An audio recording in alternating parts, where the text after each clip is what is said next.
प्राचीन भारत की गुरुकुल पद्धति कितनी अद्भुत थी कि उसी विद्यालय में एक परम अकिंचन ब्राह्मण का बेटा भी पढ़ रहा है और उसी गुरुकुल में राजकुमार कृष्ण और बलराम भी पढ़ रहे हैं। गुरुकुल की पद्धति इतनी अद्भुत थी जिसके कारण समस्त विद्याओं में सुदामा जी भी पारंगत हुए और हमारे नंद नंदन भी कुशल हुए। अल्पकाल विद्या सब आई।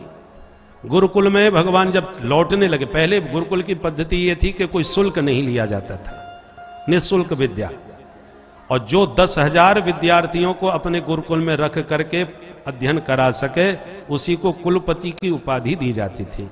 उस समय के कुलपति महाराज संदीपनी मुनि थे, परंतु विद्यार्थियों को ही खेती किसानी भी करनी है, अनाज भी उत्पन्न करना है, भोजन भी बनाना है, और इस कारण से विद्यार्थी हर कार्य में कुशल हो जाते थे। चाहे उनसे पाक शास्त्र सीख लो, भोजन की विधि से 56 प्रकार के व्यंजन बनाने में कुशल हो जाते थे, सब प्रकार की खेती किसानी करने में कुशल हो जाते थे, क्योंकि स्वयं उगाना है, स्वयं बनाना है, सारे काम करने हैं, हर विद्या में निपुण हो जाते थे। और जब चलते थे, विदा लेते थे गुरुजी से, तब गुरु दक्षिणा में कुछ न कुछ देके जाते थे, और सबकी अपनी अपनी शक्ति सामर्थ्य के अनुसार गुरु दक्षिणा। जब गुरुदेव से कहा, गुरुदेव मैं आपको क्या सेवा करूं, गुरु दक्षिणा क्या दूं, तो गुरुदेव ने कहा, वत्स हमें तो कुछ नहीं चाहिए, अपनी गुरु माता जी से पूछ लो। गुरु माता से प्रार्थना करी तो गुरु माता ने कहा, वत्स जब से तुम आए हो तब से मैं अपने बेटे को भूल गई। मेरा भी एक बेटा था जो सागर में स्नान करते समय डूब गया, कहाँ गया पता नहीं। मुझे मेरी प्रिय वस्तु देना चाहते हो तो उसी बेटे को ला करके दो। अब जब चेला असाधारण है तो उसकी दक्षिणा भी असाधारण ही होनी चाहिए। तो भगवान ने कहा, जो आज्ञा। भगवान तुरंत दाऊ दादा के संग में सीधे समुद्र के किनारे पहुंचे, आदेश दिया, गुरु पुत्र प्रदीयता, हमारे गुरुदेव का बेटा तुम्हारे पास है, हमें वापस करो। समुद्र तुरंत प्रकट होकर के प्रणाम करता है कि प्रभु मेरे पास नहीं है, पर एक असुर मेरे अंदर छुप के रहता है, उसने चुराया हो तो मुझे पता नहीं। भगवान जल में प्रविष्ट हुए और पंचजन नाम का असुर था, उसका भगवान ने वध किया, परंतु जिस शंख में छुप के रहता था वह शंख पांचजन्य शंख कहलाया, और तब से भगवान के हाथ में ये पांचजन्य शंख सुशोभित हुआ जो सागर से प्राप्त हुआ। फिर भगवान सीधे यमलोक पहुंच गए और यमराज के द्वार पर खड़े होकर इतनी जोर से शंख बजाया कि यमराज घबरा गया कि किसने हम पर हमला कर दिया। भाई तुरंत भाग के बाहर आए, जो प्रभु का दर्शन किया, चरणों में प्रणाम किया। लीला मनुष्य है विष्णु युवयो करवामकिम, आप तो लीला पुरुषोत्तम साक्षात श्री कृष्ण हैं, साक्षात विष्णु हैं, मैं आपकी क्या सेवा करूं, आपका हमारे यहां कैसे आना हो गया सरकार। भगवान ने सीधा आदेश दिया, निवेदन नहीं किया, गुरुपुत्र मिहानी तम निज कर्म निबंधनम आनयस्व महाराजन मच्छासन पुरस्कृतः। हमारे गुरुदेव का पुत्र कर्म बंधन में बंध करके किसी कारणवश तुम्हारे यहाँ आया हुआ होगा, उसका पता लगाओ कहाँ है और इसी वक्त हमें उपस्थित करो, हमें वापस करो। यमराज बोले, सरकार हमारे यहाँ कोई पिकनिक मनाने नहीं आते, जो आते हैं वो किसी कर्म दंड को भोगने के लिए ही आते हैं, तो पहले उसका कर्म दंड भोगाऊं तब उसको वापस लौटाऊं। भगवान बोले, ये कानून की किताब हमको मत सिखाओ, आनयस्व महाराजन मच्छासन, ये मेरी आज्ञा है, इसी वक्त मुझे ला करके दो, उसके सारे कर्म बंधन खोल दो।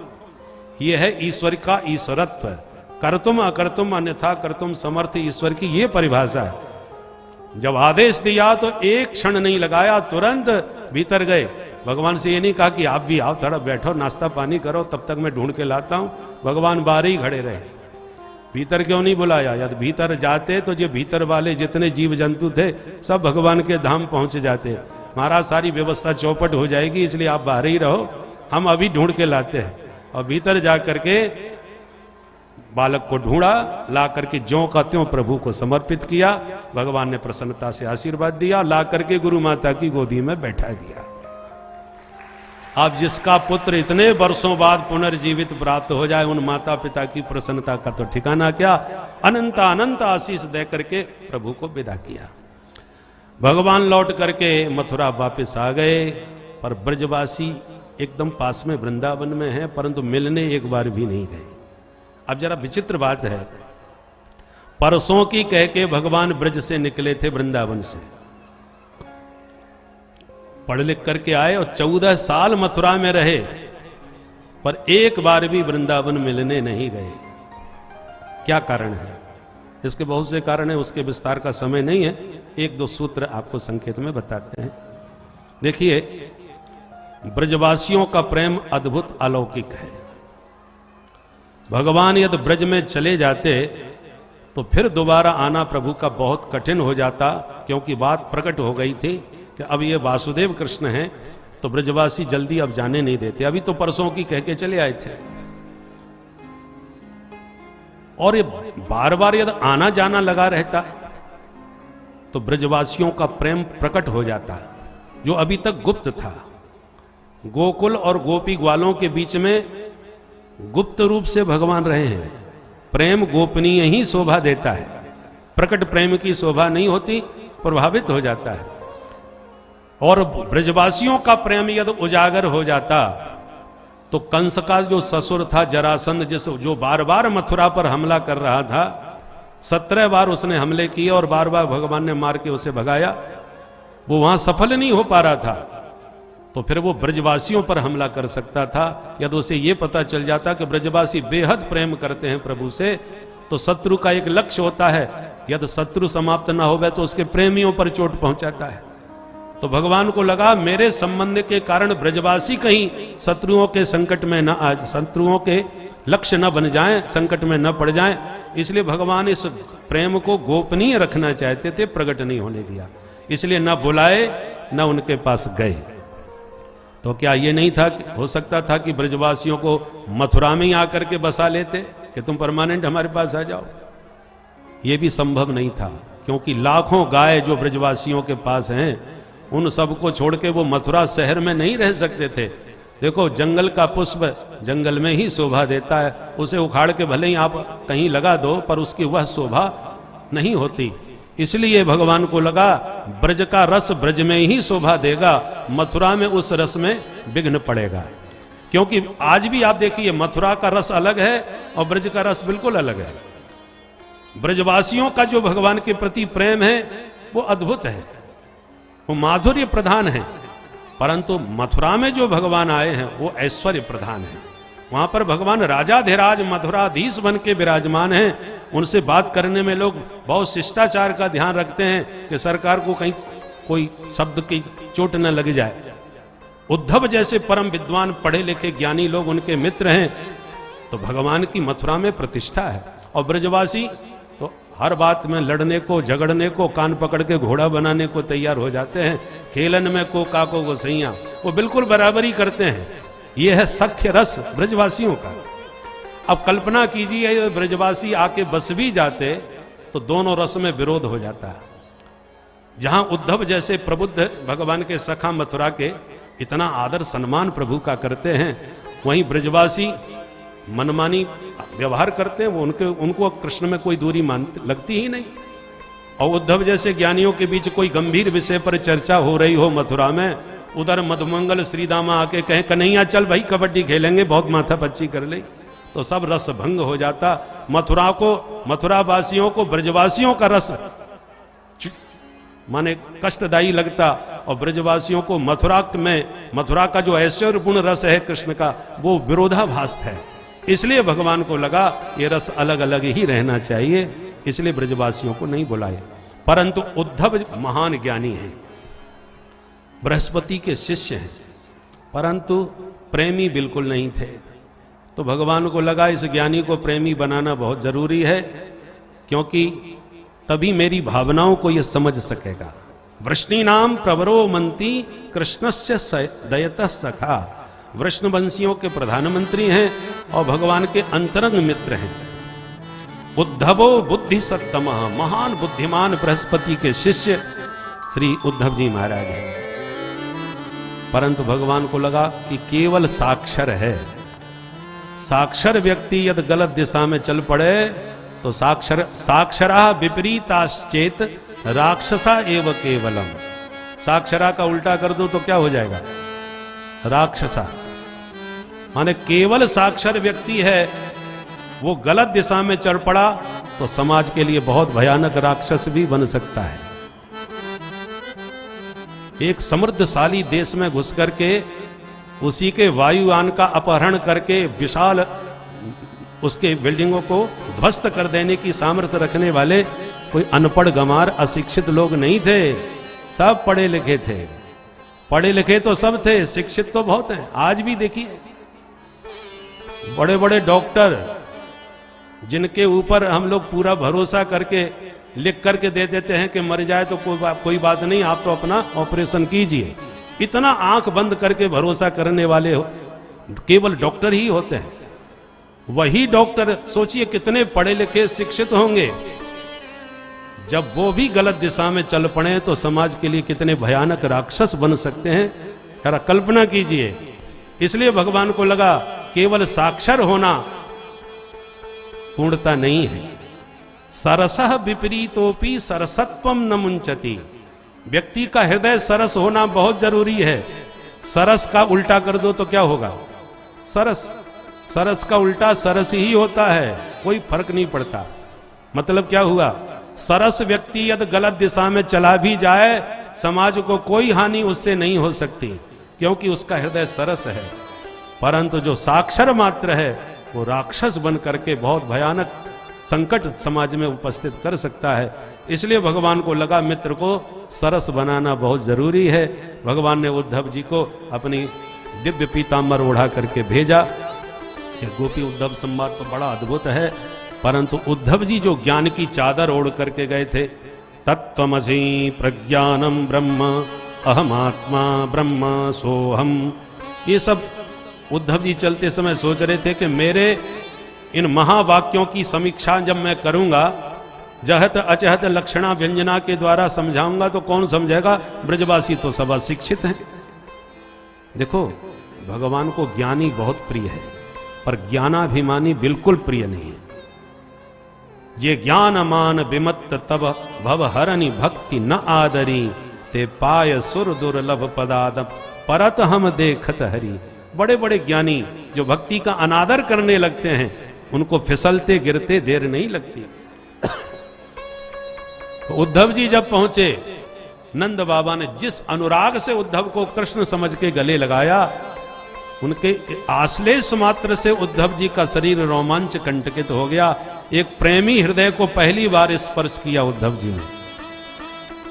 और फिर जब पता चला ये कृष्ण नहीं, कृष्ण का मित्र है, तो जिस चाव भाव से उद्धव जी की श्री वात्सल के द्वारा नंद बाबा ने सेवा शुश्रूषा करी, उद्धव जी बहुत गदगद हो गए। और फिर रात भर नंद नंदन की कथा नंद बाबा ने उद्धव को सुनाई। एक एक लीला उद्धव जी को जो अनुभव के साथ प्रेम में डूब करके नंद बाबा ने सुनाई, उद्धव जी का सारा ज्ञान बहता चला गया। उद्धव जी समझ नहीं पाए कि मैं अब इनको क्या समझाऊं और कैसे समझाऊं। फिर भी समझाने की कोशिश करी।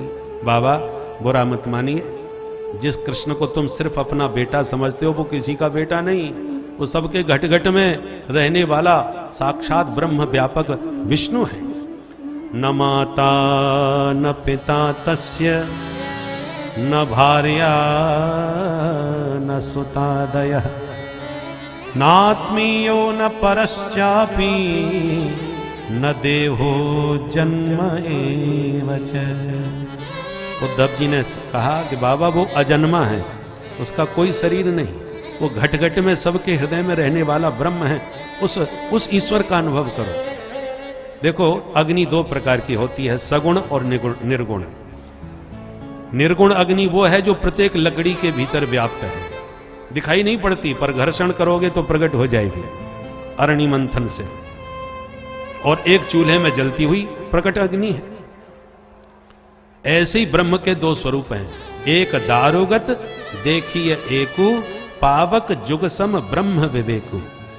एक प्रकट कृष्ण है, वो कृष्ण जो है वो प्रकट ब्रह्म है, और एक हम सबके भीतर जो समाये हुए हैं वो अप्रकट ब्रह्म है। तो भीतर वाले कृष्ण को पहचान लो, कभी कृष्ण का वियोग तुम्हें नहीं सताएगा।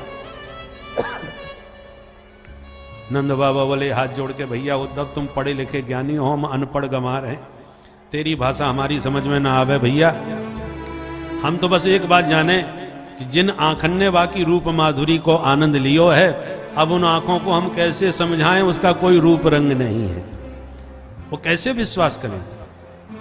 अखियां हरि दर्शन की प्यासी हैं, इन आंखों में जो दरस की प्यास है वो दर्शन से ही तृप्त होंगे।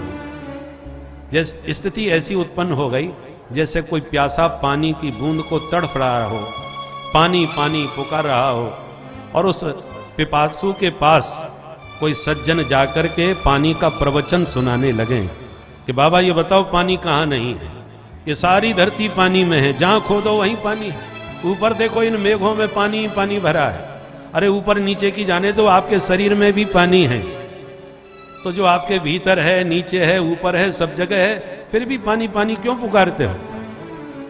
और ये बात सही है, प्रवचन में कोई गलत नहीं है, पर क्या इस पानी के प्रवचन के या पानी की व्यापकता के ज्ञान से प्यासा प्रसन्न हो जाएगा? कभी नहीं। प्यासा एक ही बात कहेगा, मुझे पानी का प्रवचन न दो, मुझे पानी दो। पानी पी के ही प्यास बुझेगी, पानी के ज्ञान से बुझने वाली नहीं।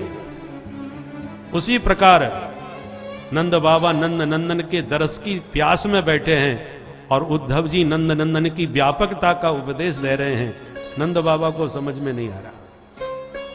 और जैसे ही गोपियों ने देखा ये रथ वही खड़ा है जिसमें अक्रू जी लेके गए थे, दौड़ के गोपियों ने रथ को घेर लिया। अक्रू रह आगत किंबा, लगता है अक्रू वापस लौटाने के लिए आ गया। एक बोली छोड़ बहन, क्यों मन को धोखा देती है, वो कृष्ण नहीं आने वाला। ब्रज को छोड़ के ऐसे भाग गया जैसे जंगल में आग लगने पर जानवर सब भाग जाते हैं, जैसे वृक्ष रहे तो वृक्ष में जब फल न हो तो पक्षी उड़ जाते हैं, जैसे भोजन करके अतिथि घर को छोड़ के चले जाते हैं, जैसे अध्ययन करके विद्यार्थी गुरुजी को प्रणाम करके चले जाते हैं, जैसे ब्राह्मण दक्षिणा लेके आशीर्वाद दे करके चले जाते हैं, जैसे धनहीन पुरुष को गणिका त्याग करके चली जाती है।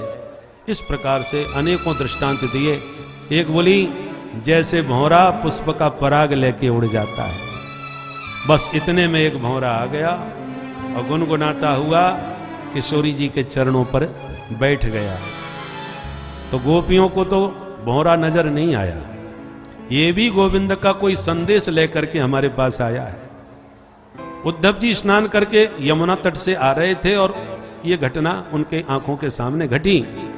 उस भौरे से गोपियां बातें करने लगी। इसी का नाम है भ्रमर गीत। सब गोपियां मिलकर के भौरे से कह रही हैं, मधुप के तब बंधो मां स्पृशांघ्रिं सपत्न्या, मधुप के तब बंधो मां स्पृशांघ्रिं सपत्न्या, कुच विलोलित माला कुंकुम श्मश्रुभिर्ना, कुच विलोलित माला कुंकुम श्मश्रुभिर्ना, बहत मधुपति स्तन्माननीना प्रसादं, बहतु मधुपति स्तन्माननीना प्रसादं, यदु सदसि विडम्ब्यं यस्य दूतस्त्वमीदृक्, यदु सदसि विडम्ब्यं यस्य दूतस्त्वमीदृक्, मधुप के तब बंधो, मधुप के तब बंधो, मधुप के तब बंधो। गोपियों ने 5 गीत गाए हैं, ये 5वां गीत है।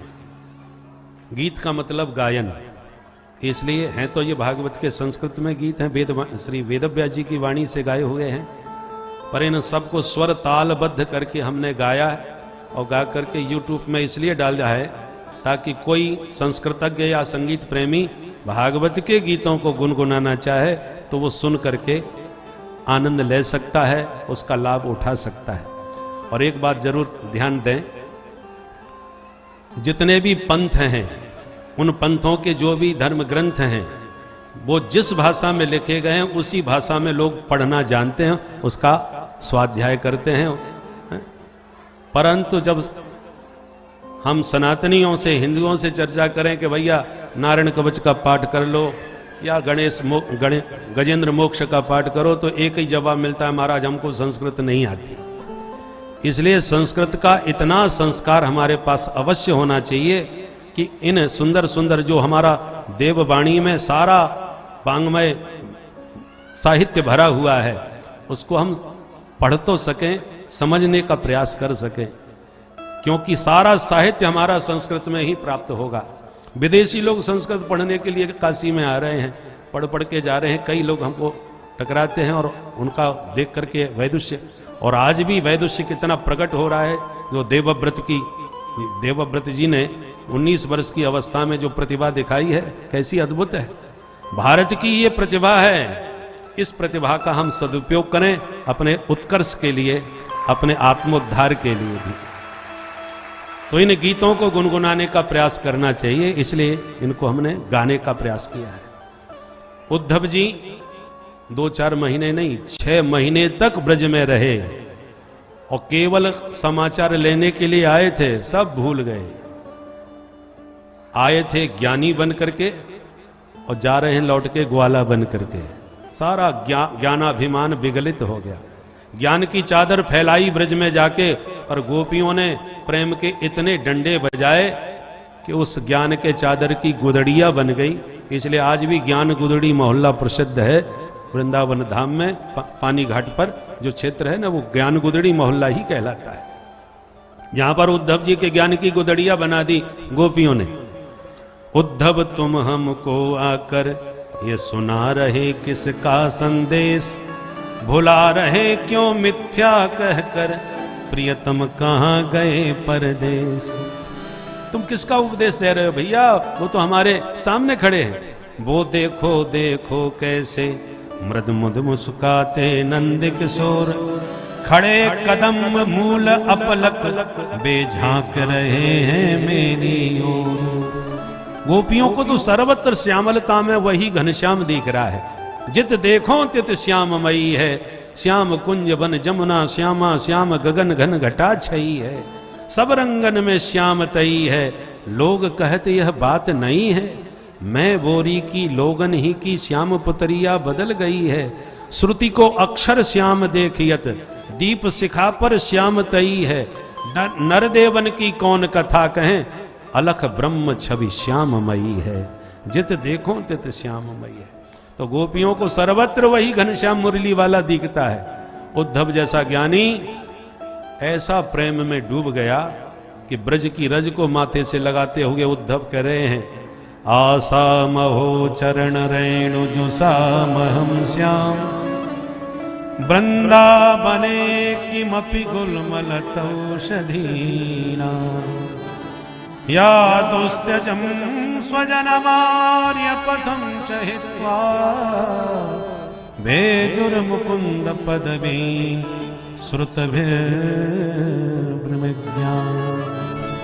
उद्धव जी कहते हैं, हे विधाता, जो भी आज तक मैंने पुण्य किए हों जन्मांतर में, आज सर्व जन्म जन्मांतरों के पुण्यों का एक ही फल मांगूंगा कि जब भी मुझे जन्म मिले तो श्रीधाम वृंदावन में मिले। वृंदावने किमपि गुल्मलत औषधि नाम, गुल्म लता औषधि कीट पतंग जो चाहो सो बनाना, पर बनाना वृंदावन धाम में। ये कौन कह रहे हैं? महाज्ञानी उद्धव। और लौट करके जब आए तो भगवान बोले, आओ ज्ञानी जी महाराज। ऐसा प्रवचन देने गए कि 6 महीना लगा दिया। उद्धव जी बोले, बात मत करो, तुम कितने निर्दयी निष्ठुर हो, ये आज मुझे समझ में आ गया। परसों की कह के आए थे, बरसों बिता दिए। बेचारे ब्रजवासी कितने व्याकुल हैं तुम्हारी एक झलक देखने के लिए। भगवान ने तुरंत उद्धव जी को गले लगा लिया, समझ गए इन पर पूरा ब्रजवासियों का रंग चढ़ चुका है।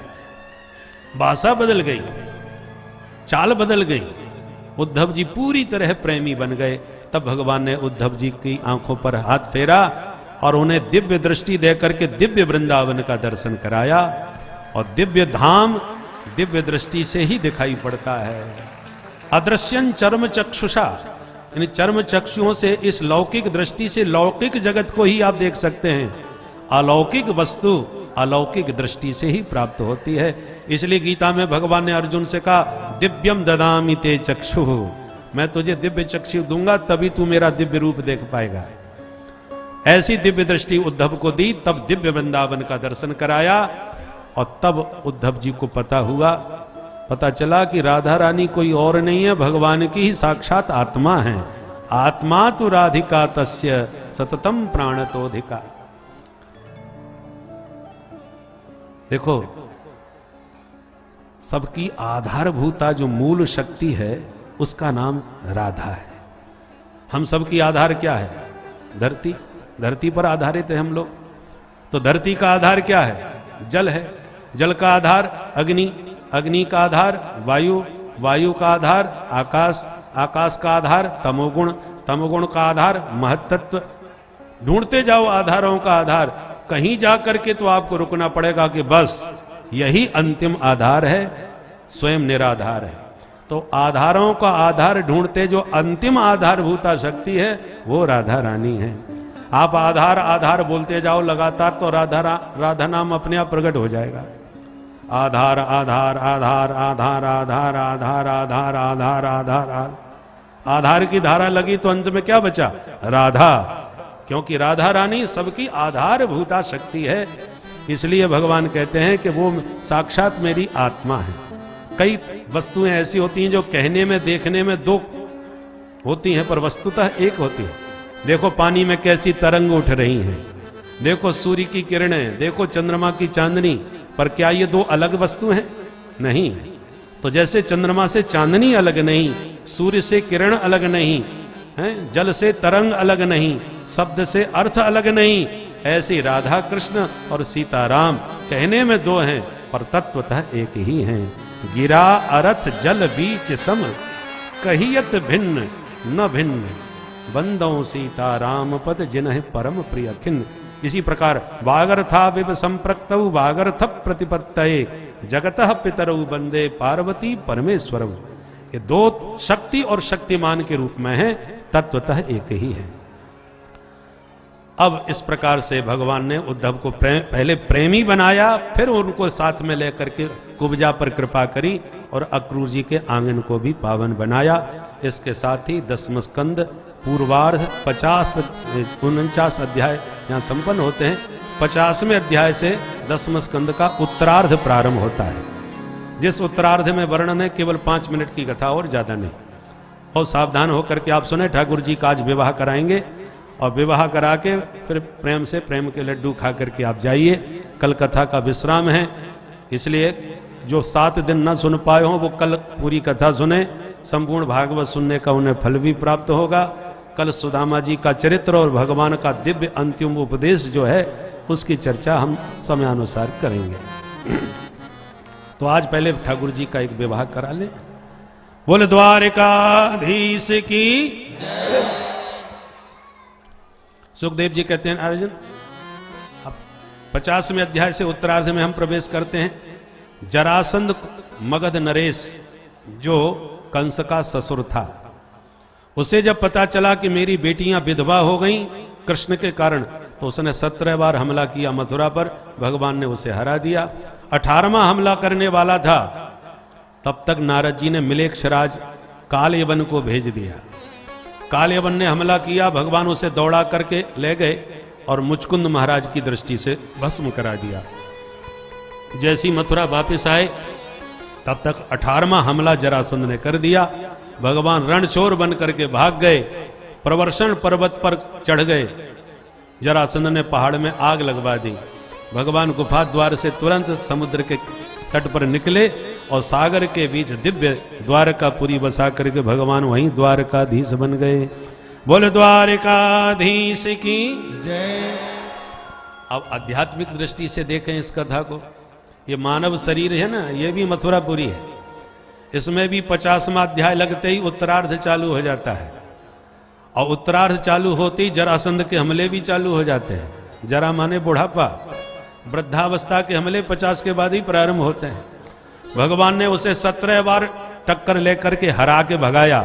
हम लोग भी च्यवनप्राश खाए खाए के कपाल भाती करके खूब टक्कर लेते हैं, जरासंध को भगाने की कोशिश करते हैं, पर जब 18वां आक्रमण उसने किया और कालेवन के साथ किया तो भगवान को भी मथुरा खाली करके द्वारकापुरी बसाना पड़ा।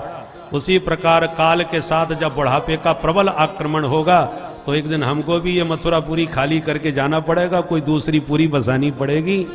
गीता में भगवान इसी बात को कहते हैं, वासांसी जीर्णानि यथा विहाय नवानि गृह्णाति नरो पराणि तथा शरीराणि विहाय जीर्णा न्यन्यानि संयाति नवानि देहि। उसी प्रकार भगवान ने मथुरापुरी खाली करके द्वारकापुरी बसा ली और द्वारकाधीश बन के प्रभु का प्रथम विवाह रुक्मिणी जी से संपन्न हुआ। राजा सीद भीष्म को नाम विदर्भाधिपतिर्महान तस्य पुत्रा भवन पंच कन्यैका च वरानना।